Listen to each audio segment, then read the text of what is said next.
Hey guys, welcome back to my channel. বন্ধু বান্ধৱীসকল আজি মই এই ভিডিঅ'টোত আপোনালোকৰ কাৰণে লৈ আহিছো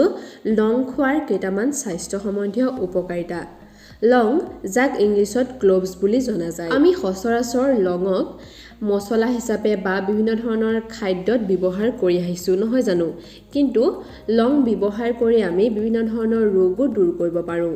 তেনেহলে আজি লঙৰ কেইটামান স্বাস্থ্য সম্বন্ধীয় উপকাৰিতাৰ বিষয়ে জানোচোন আহক আপোনালোকে জানেনে দাঁতৰ বিষ দূৰ কৰাৰ এক উত্তম দৰৱ হৈছে লং যদি কাৰোবাৰ দাঁতৰ বিষ হয় তেতিয়া হলে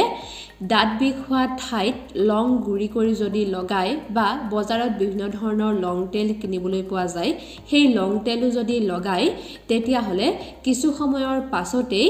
দাঁতৰ বিষ দূৰ হৈ পৰে বহু লোকৰে আকৌ মুখৰ পৰা বেয়া দুৰ্গন্ধ ওলোৱাও দেখা যায় যদি আপোনালোকৰো এনে ধৰণৰ সমস্যা আছে তেতিয়া হলে 2-3টা লং চুবাই খাবচোন দেখিব লং খোৱাৰ পিছতেই মুখৰ পৰা দুৰ্গন্ধ ওলোৱা বন্ধ হৈ পৰিছে ইয়াৰ উপৰিও গেষ্ট্ৰিক বা এচিডিটি দূৰ কৰিবৰ কাৰণেও লং খুবেই ভাল গেষ্ট্ৰিক দূৰ কৰিবৰ কাৰণে আপোনালোকে লং গুৰি কৰি মৌজোলৰ লগত মিহলি কৰি খাব পাৰে নাইবা 2-3টা লং ভালদৰে গুৰি কৰি লৈ পানীৰ লগত উতলাই সেই পানীখিনিও যদি সদায় খাই থাকে তেতিয়া হলে গেষ্ট্ৰিক বা এচিডিটিৰ পৰা বহু পৰিমাণে সকাহ পাব পাৰিব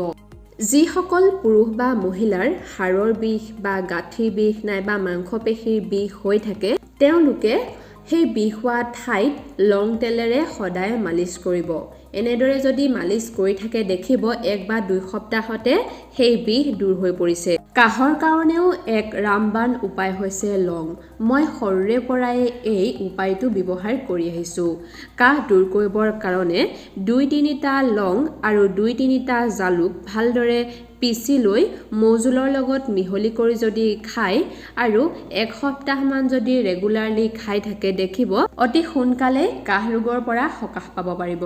যিসকল ল'ৰা বা ছোৱালীৰ সঘনাই হেকটি অহা সমস্যা আছে তেওঁলোকে লং চুপি খালে এই ৰোগৰ পৰা হাত সাৰিব পাৰিব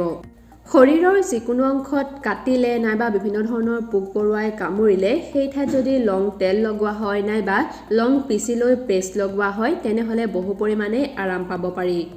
মই এনেকুৱা বহুতো লোককে লগ পাইছো যিসকলৰ গাড়ীত উঠিলে বমি ভাব আহে নাইবা বমি হয় এই সমস্যা যদি আপোনালোকৰো হৈ আছে তেতিয়া হলে